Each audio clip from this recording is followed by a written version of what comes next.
Hello everyone. তো এই যে সন্ধ্যাবেলায় আজ চলে আসলাম মামার বাড়িতে।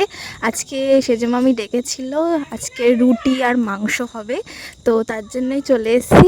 আর এই গোল গোল ডো দেখলে আমার এত ভালো লাগে, মনে হয় আমি একটু চটকাই বাচ্চা মানুষদের মতো। তো এরপরে আমি ভাবলাম একটা রুটি করা যাক। আসলে আমি রুটি করতে পারি, গোলই করতে পারি, আমার মা শিখিয়ে দিয়েছে। আমি মোটামুটি যেটুকু পারি খুব ভালো পারি। তো আমার বোন দেখে খুব খুশি হচ্ছিল যে দিয়াপু তুমি এত সুন্দর রুটি করতে পেরেছো। তো একটা সাইড একটু মোটা হয়ে যাচ্ছিলো, একটা সাইড পাতলা হয়ে যাচ্ছিলো, প্রথম প্রথম হয়।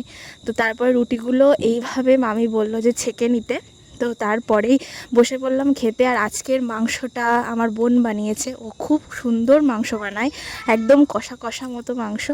তো এত টেস্টি টেস্টি খাবার তোমরা জানো, আমি একটা খেতে পেরেছি। আসলে আমি এখন একটু হেলদি হয়ে গেছি, তো তাই ডায়েট করে করে বলি ডায়েট করি, বাট সত্যি বলতে খুব একটা করা হয় না। তো এই একটা রুটি খেয়েই আমি তাড়াতাড়ি ঘুমিয়ে পড়েছিলাম। তো আজকের জন্য টাটা, তোমরা চ্যানেলটা সাবস্ক্রাইব করে দিও, বাই।